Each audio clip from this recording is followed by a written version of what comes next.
أو كما قال النبي عليه الصلاة والسلام.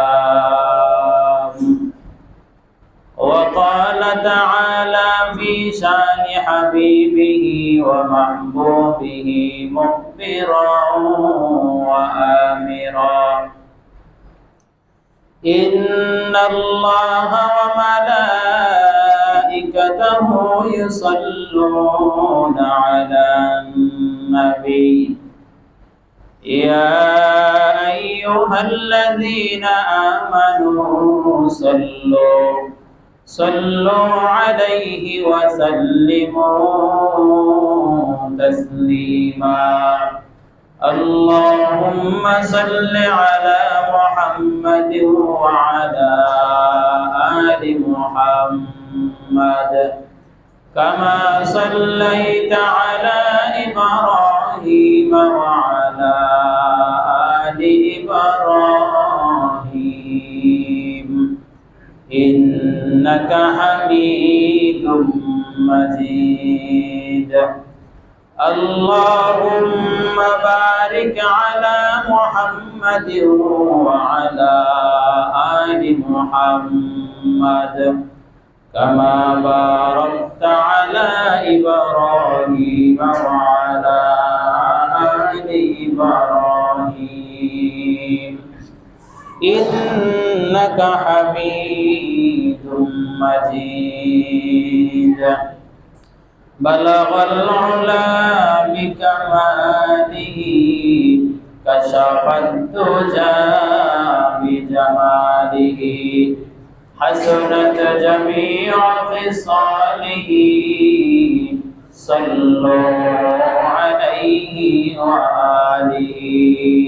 لا إله إلا الله لا إله إلا الله لا إله إلا الله لا إله إلا الله لا إله إلا الله لا إله إلا الله لا إله إلا الله لا إله إلا الله لا إله إلا الله لا إله إلا الله محمد رسول الله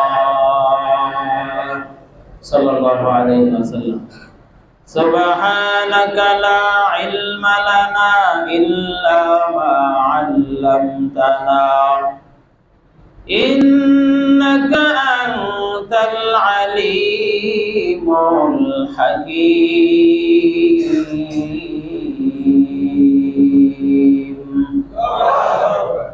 رب اشرح لي صدري ويسر لي أمري واحلل عقدة من لساني يفقهوا قولي.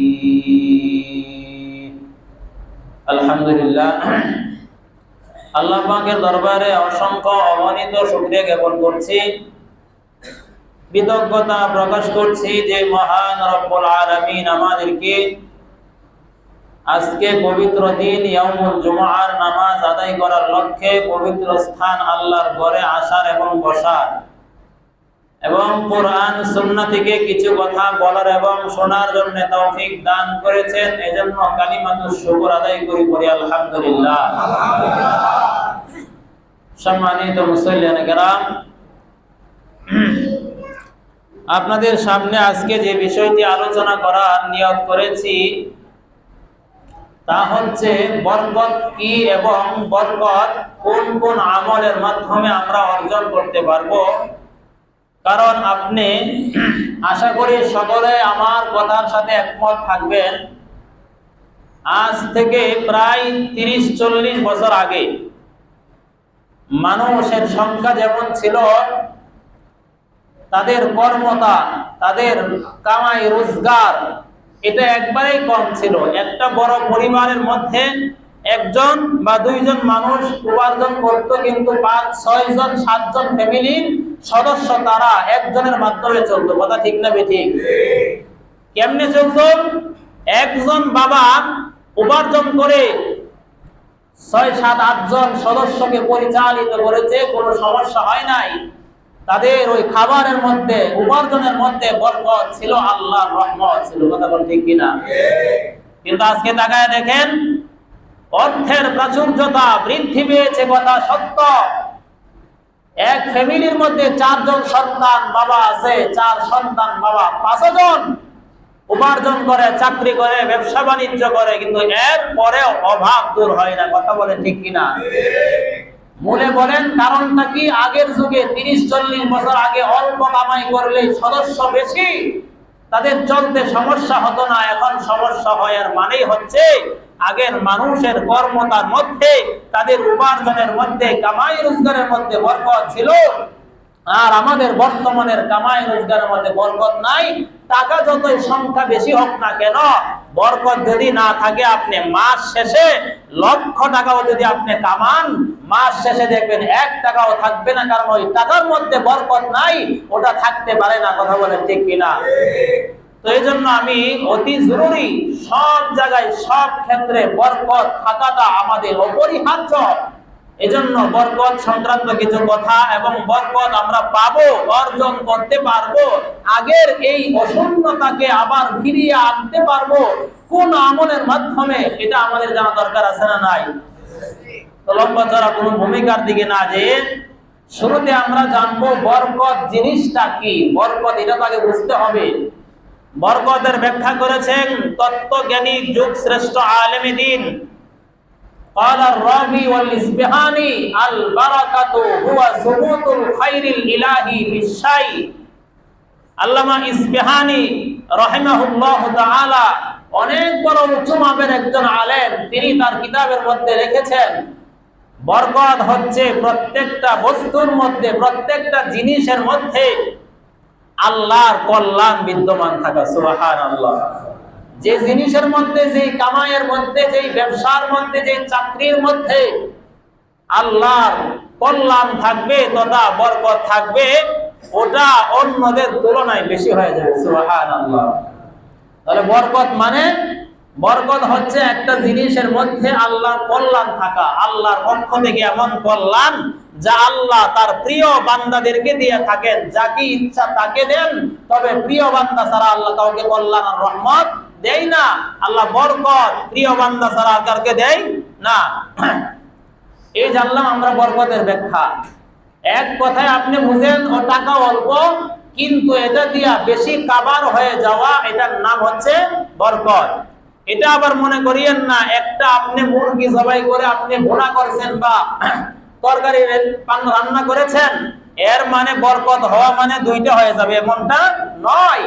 বরং হচ্ছে আপনার একটা মুরগি দিয়ে যদি 5 জন খেতে পারে, আর ওই মুরগির মধ্যে যে ওই তরকারির মধ্যে যদি আল্লাহর বরকত থাকে, তাহলে এটা দিয়ে 10 জন খাবে, এরপরেও শেষ হবে না। কথা বলেন ঠিক কিনা? আমি বিস্তারিত আলোচনা দিয়ে যাচ্ছি না, লম্বা কথা হয়ে যাবে।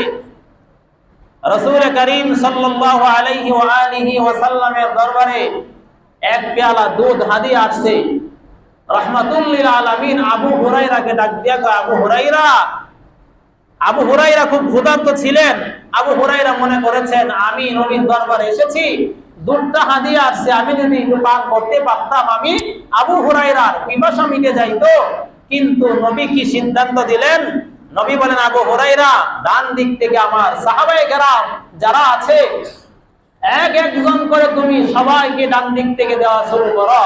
আবু হুরায়রা কয়, 1 পেয়ালা দুধ, এত লম্বা সাহাবায়ে কেরামের লাইন ধরেছে, আমার মনে হয় আমার ভাগে আর হবে না।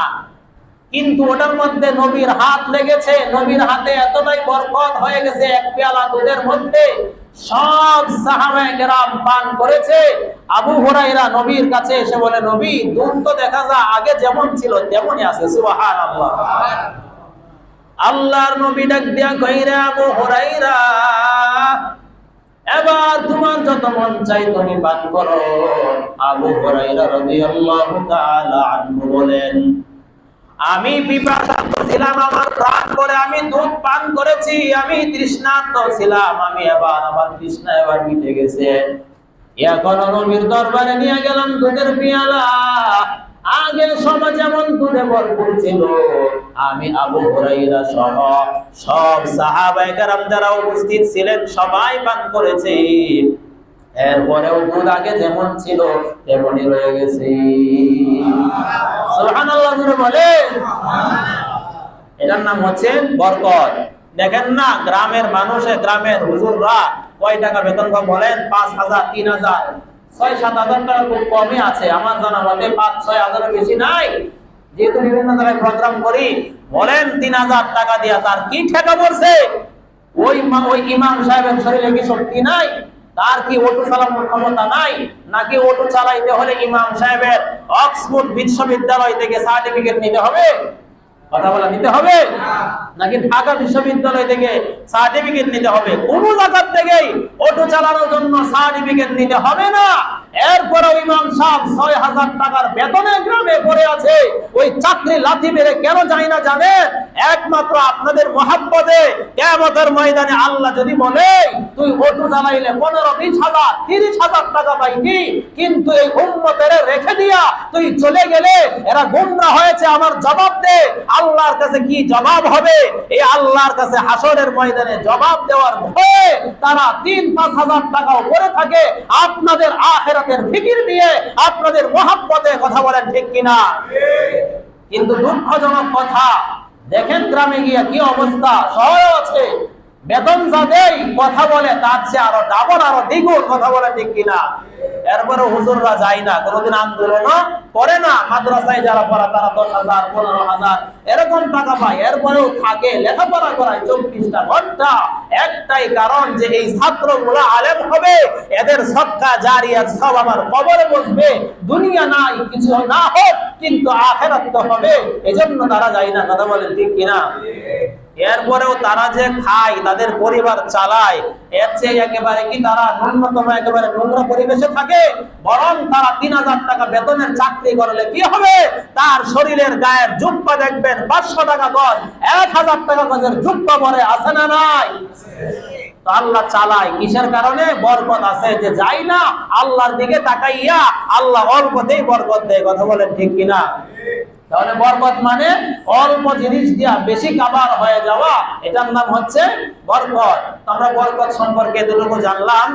এই বরকত এতটাই গুরুত্বপূর্ণ একটা জিনিস, সমস্ত নবীদের জীবনী আপনারা তালাশ করে দেখেন, পড়ে দেখেন, অধ্যয়ন করে দেখেন, গবেষণা করে দেখেন, সব নবীকে আল্লাহ তাআলা বরকত দিয়েছেন। সুবহানাল্লাহ। মায়েরা আমার, যত নবী রাসূল পৃথিবীতে অতিবাহিত হয়ে গেছেন, যত যুগ শ্রেষ্ঠ আল্লাহওয়ালা উলামায়ে কেরাম অতিবাহিত হয়ে গেছেন, তাদের জীবন তালাশ করে দেখেন, সবার জীবনের মধ্যে আল্লাহ বরকত দিয়েছেন। বয়স পেয়েছেন 35 থেকে 40 বছর, কিন্তু 100 বছরের কাজ তারা দুনিয়াতে চলে গেছে। সুবহানাল্লাহ। এখন মানুষ 100 বছরে যা করবে, পূর্বের আল্লাহওয়ালারা, আল্লাহর খাঁটি বান্দা, প্রিয় বান্দারা 40 বছর হায়াত পাইছে, এই 100 বছরের কাজ তারা করেছে। এর মানে হচ্ছে তার জীবনে আল্লাহ বরকত দিয়েছে। সুবহানাল্লাহ। আশরাফ আলী থানভী রাহমাতুল্লাহ আলাইহি বড় একজন যুগ শ্রেষ্ঠ আল্লাহওয়ালা, বড় আলেম। ওনার জীবনী যদি আপনি তালাশ করে দেখেন, প্রায় 1000 কিতাব লিখছেন। কয় হাজার? 1000 কিতাব লিখেছেন। বলেন দেখি, একটা মানুষের যদি 60-70 বছর হায়াত পেয়ে থাকে, তাহলে কেমনে সম্ভব যে 1000টা কিতাব লেখা? উনি খেয়েছেন কখন, আর ওযু ইস্তেনজা করেছেন কখন, বিবি বাল বাচ্চা সন্তান আদি তাদেরকে সময় দিয়েছেন কখন? এরপরেও তিনি 1000 কিতাব লিখছেন। মানে তার জীবনীতে, তার হায়াতের মধ্যে আল্লাহ বরকত দিয়েছেন। উনি যখন কলম দিয়ে লিখতেন, লেখার সময় কলম রেখে চলে যেতেন, তো নামাজের মধ্যে দর্শে তিনি ক্লাস করানোর জন্য চলে যেতেন, অটোমেটিক কলম চলতেই থাকতো। সুবহানাল্লাহ। যার নাম হচ্ছে বরকত। তো নবীদের জীবনের মধ্যে আল্লাহ পাক বরকত রেখে দিয়েছেন।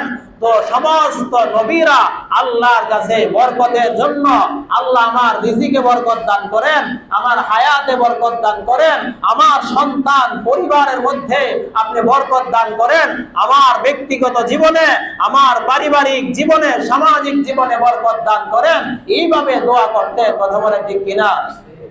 বুখারী শরীফের বর্ণনা, হযরত ইব্রাহিম আলাইহিস সালাতু ওয়াস সালাম, আব্দুল্লাহ ইবনে আব্বাস রাদিয়াল্লাহু আনহুমার বর্ণনা, তিনি বলেন ইব্রাহিম আলাইহিস সালাম তিনি, আমার ওয়াজ থেকে আপনারা জেনেছেন অথবা আগের থেকে আপনারা জানেন একটা বিষয়, যে ইব্রাহিম আলাইহিস সালাম তার এক বিবি হাজেরা তাকে সহ ইসমাঈলকে সহ মক্কা নগরে বনবাস দিয়েছিলেন। কথা ঠিক না?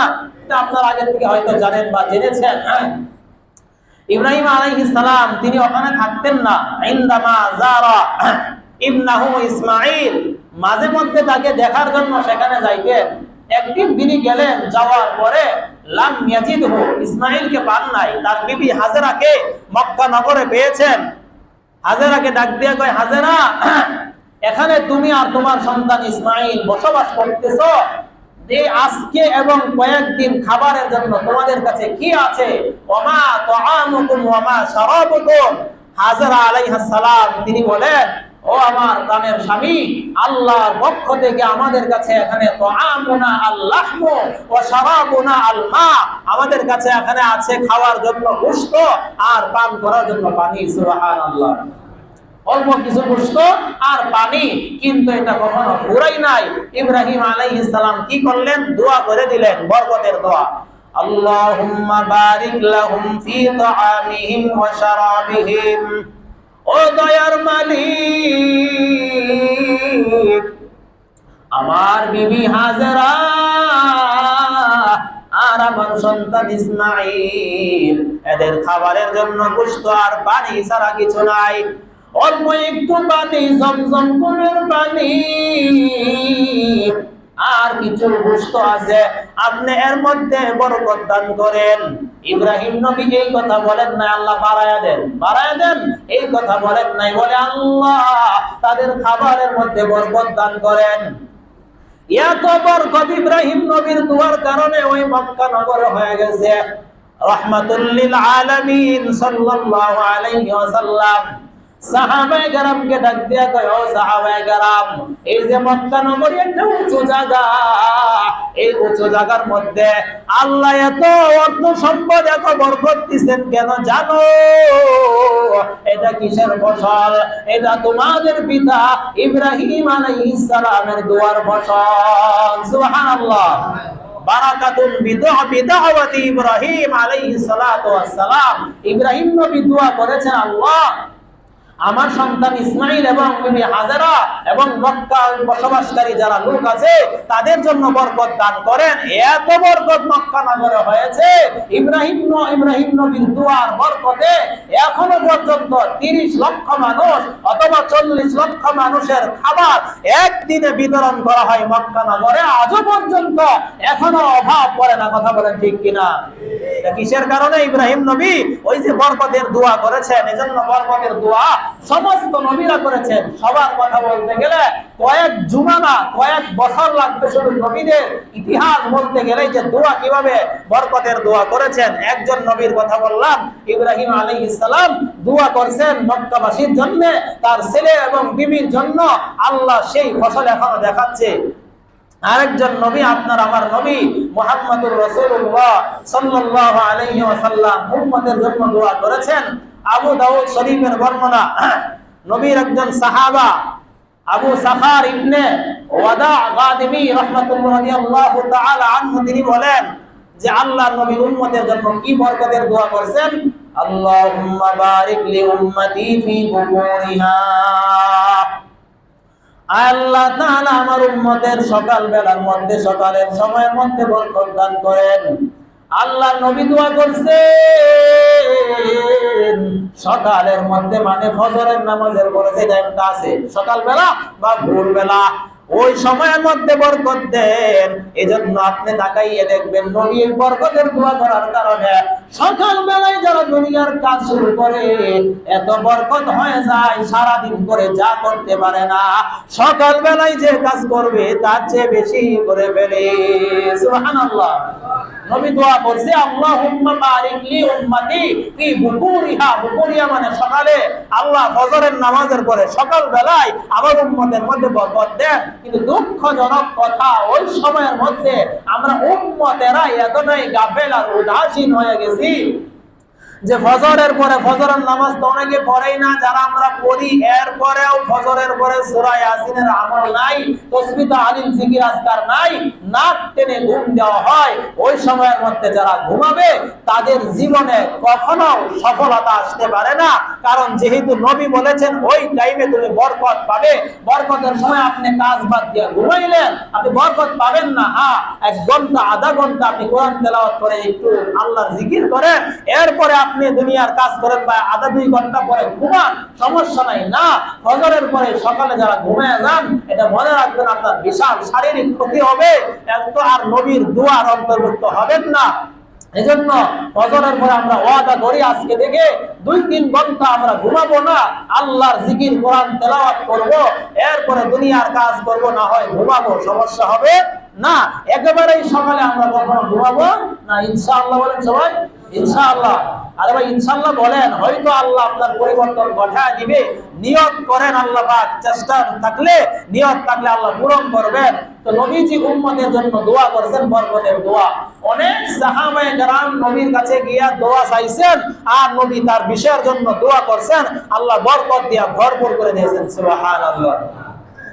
নবীর একজন সাহাবা নাম হচ্ছে আব্দুর রহমান ইবনে আউফ, বিবাহ করে ফেলেছেন, আদ্য নিকাহ সম্পন্ন করে ফেলেছেন, কিন্তু নবী জানে না। নবী মদিনার মধ্যে আছে আর নবীর সাহাবা আব্দুর রহমান ইবনে আউফ বিবাহ করছে, জানে না।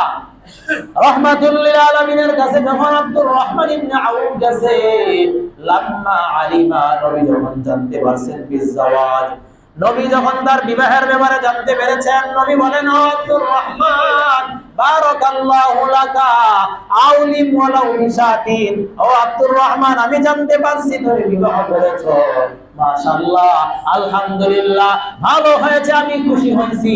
তুমি আমারে দাওয়াত দাও না, এজন্য আমি রাগ করি নাই। কিন্তু আমাদের সমাজে যদি আমরা একটু উপরের কোনো লেভেলে থাকি, দাওয়াত না দিয়ে বিবাহ করলে তার 12টা বেজে যায়। কথা বলেন ঠিক কিনা?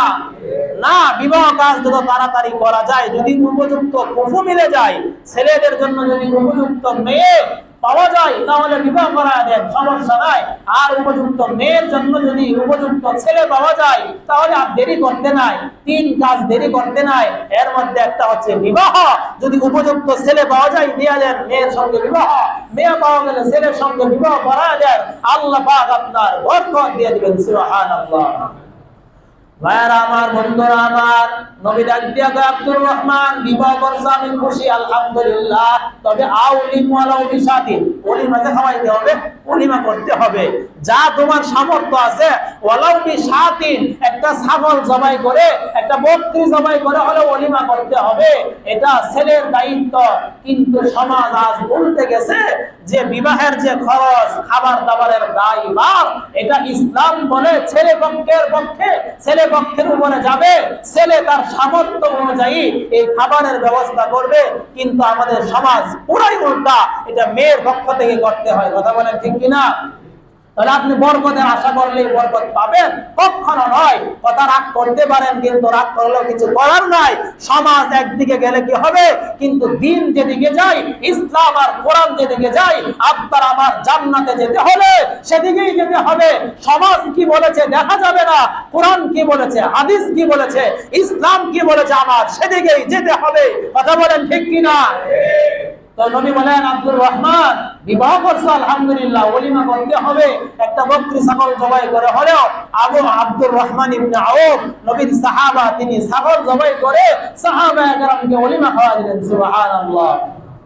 তাহলে এখানে নবীজি আব্দুর রহমানের জন্য দোয়া করলেন, রাগ করেন নাই যে বিবাহ করছো আমার দাওয়াত দাও না, আমার জানাও নাই, সমস্যা নাই, আমি দোয়া করি বারাকাল্লাহু লাকা, আল্লাহ তোমার এবং তোমার বিবির এই দাম্পত্য জীবনে, বৈবাহিক জীবনে, সাংসারিক জীবনে আল্লাহ বরকত দান করেন।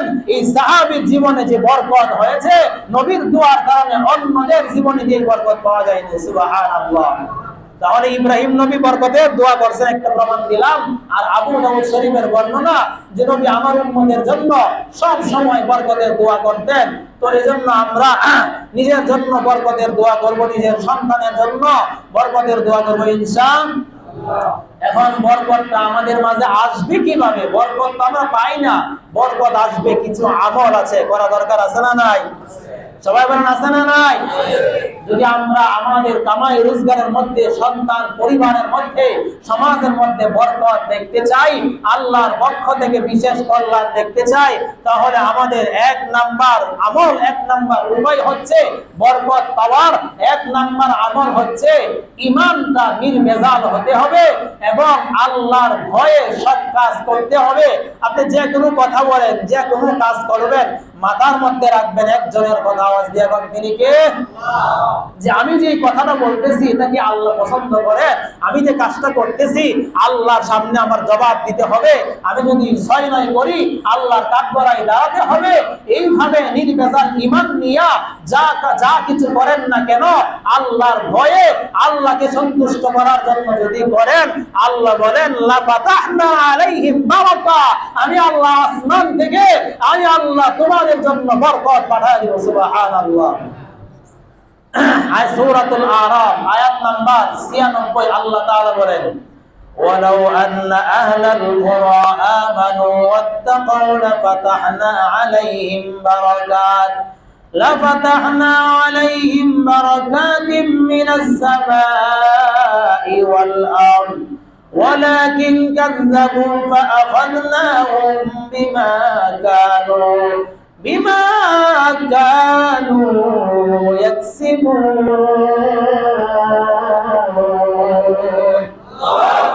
আল্লাহ কয় ওয়ালাউ আন্না আহলাল কুরা, কোন জনপদবাসী যদি, কোন এলাকার মানুষ যদি তারা ঈমান আনে, নির্ভেজাল ঈমান, ওয়াত্তাকাউ এবং তাকওয়া অবলম্বন করে, মানে আল্লাহর ভয়ে আল্লাহর সামনে জবাব দিতে হবে, এই মন মানসিকতা নিয়ে যদি প্রত্যেকটা কাজ করে, আল্লাহ কয় লাফাতাহনা আলাইহিম বারাকাতিন মিনাস সামা, আমি আসমান থেকে জমিন থেকে তাদেরকে বরকত দিয়ে ভরপুর করে দিব।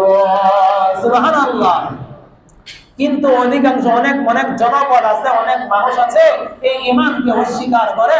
আল্লাহ কয় ফাআখাযনাহুম বিমা কানু ইয়াকসিবুন, তাদের এই কৃতকর্মের কারণে আমি একদিন তাদেরকে পাকড়াও করি, গজব দিয়া থাকি, সংকট দিয়া থাকি। এই যে দেখেন আজ প্রায় 8-10 দিন ধরে এই যে রৌদ্রের তাপমাত্রা চলতেছে, এটা আপনারা দোয়া করেন আল্লাহর কাছে, আল্লাহ যেন রহমতের বৃষ্টি দেন। এটা আমাদের গুনার ফসল, এটা আমাদের গুনার কামাই। কথা বলেন ঠিক কিনা? আমরা আল্লাহ থেকে রহমত নিতে পারতেছি না, বরকত অর্জন করতে পারতেছি না। কেন? ঈমানে ভেজাল, তাকওয়ার মধ্যে ভেজাল। কথা বলেন ঠিক কিনা? তাহলে এক নাম্বার কথা হলো, যদি বরকত জীবনে দেখতে চান, পেতে চান, তাহলে আমল করতে হবে নির্ভেজাল ঈমান। আর যা কিছু করেন করতে হবে কার ভয়ে? সবাই বলেন কার ভয়ে? ঈমান হবে নির্ভেজাল আর আল্লাহর ভয়ে যদি কাজ করেন। কোরআনের আয়াত সূরাতুল আরাফের 96 নম্বর আয়াত, আল্লাহ বলেন আমি আসমান থেকে রহমত বরকত দিব, জমিন থেকে আমি আল্লাহ বরকত দিয়ে ভরপুর করে দেব। সুবহানাল্লাহ। গেল এক নাম্বার আমল, ভালো করে মুখস্থ রাখেন। 2 নাম্বার আমল, যদি আমার জীবনে আমি বরকত পেতে চাই তাহলে আমার একটা কাজ করতে হবে, পরিবারের মধ্যে আমার সালামের আদান প্রদান করতে হবে। আপনার ঘরে ঢুকছেন, আপনার বিবিরে গিয়া সালাম দেন। আপনি স্বামী হিসাবে ভাব নিয়ে বসে থাকবেন না যে বিবি আমার সালাম দিবে, কেন? আপনি দিলে কি গুনাহ হবে? কথা বলেন, গুনাহ হবে না? যে ঘরে আগে ঢুকবে সেই তো আগে সালাম দিবে। তো আপনি সালাম দেন, আল্লাহ তাআলা আপনার পরিবারের মধ্যে, আপনার পরিবারের সন্তানদের মধ্যে, ওই ঘরের মধ্যে আল্লাহ বরকত ঢেলে দিবেন। সুবহানাল্লাহ। মায়ের আমার, বন্ধুরা আমার, আল্লাহ তাআলা সেই কথা সূরাতুন নূরের 29 নম্বর আয়াতে আল্লাহ বলেন ফাইদা دخلتم بيوتا فسلموا على أنفسكم تحية من عند الله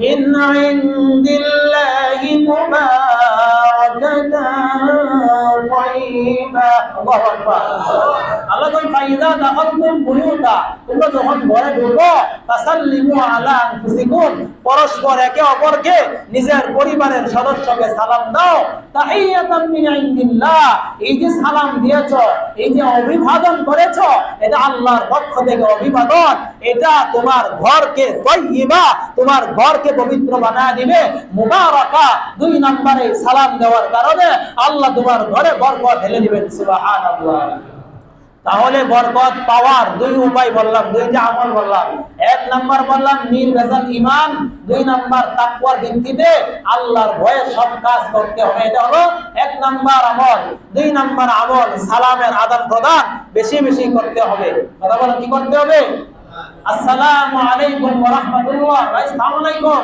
এটা কি সালাম হলো আমাকে বলেন আসসালামু আলাইকুম মানে কি জানেন মানে তোর উপর মৃত্যু হোক তুই ধ্বংস হ আপনি যারা সালাম দিলেন না ধ্বংসের মৃত্যুর জন্য বদদোয়া করলেন যারা দিবেন সালাম সালামালাইকুম কইয়া যদি ওই লোকে জানতো যে আপনি তার জন্য মৃত্যুর বদদোয়া করেছেন কানের নিচে একটা বসায় দিত কথা বলেন ঠিক কি না না শুদ্ধ করে সালাম দিতে হবে মুসলমান আপনার আমার সন্তানকে সালাম শেখাতে হবে আসসালামু আলাইকুম ওয়া রাহমাতুল্লাহ এতটুকু বক্তব্যকে বলতে হবে বারা যদি আরেকটু বলেন সমস্যা নাই বলা যাবে আসসালামু আলাইকুম ওয়া রাহমাতুল্লাহি ওয়া বারাকাতুহু না হইলে কম পক্ষে দুটো বলবেন আসসালামু আলাইকুম আসসালামু আলাইকুম যিনি উত্তরটা নেবেন তিনি একটু বাড়ায় বলবেন আপনাকে একজনে সালাম দিছে আসসালামু আলাইকুম ওয়া রাহমাতুল্লাহ আপনি একটু বাড়ায় বলবেন একটা শব্দ ওয়া আলাইকুম আসসালাম ওয়া রাহমাতুল্লাহি ওয়া বারাকাতুহু এই যে আপনি বাড়ায় বললেন সালামটা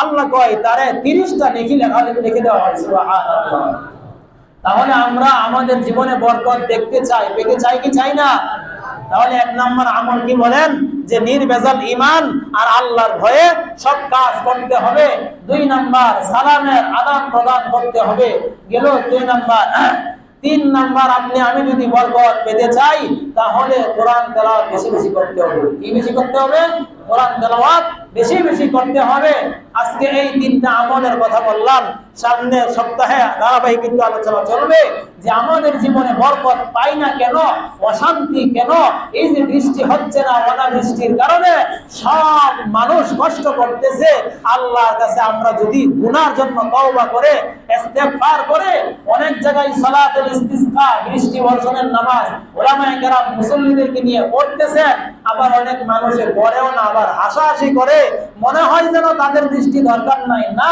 সবারই বৃষ্টি দরকার কথা বলেন ঠিক কি না এজন্য আমরা আল্লাহর কাছে নামাজের আগে পরে যত বেশি পারি আমরা দোয়া করব আল্লাহুম্মা সাইয়্যিবিন নাফিআ আল্লাহুম্মা সাইয়্যিবিন নাফিআ আল্লাহুম্মা আগিসনা আল্লাহ আপনি আমাদেরকে রহমতের বৃষ্টি দিয়ে ভরপুর করে দেন এইভাবে যদি দোয়া করতে থাকি ইনশাআল্লাহ অতি সত্তর আল্লাহ যদি আমাদের আমল কবুল করেন গুনাহকে মাফ করে দেন রহমতের বৃষ্টি হবে ইনশাআল্লাহ যতটুকু কথা বললাম আল্লাহ পাক আমাদের সকলকে বরকত প্রত্যেকের জীবনে যেন ঢেলে দেন সেই তৌফিক দান করেন আমিন ওয়া আখিরু দাওয়ানা আলহামদুলিল্লাহি রাব্বিল আলামিন।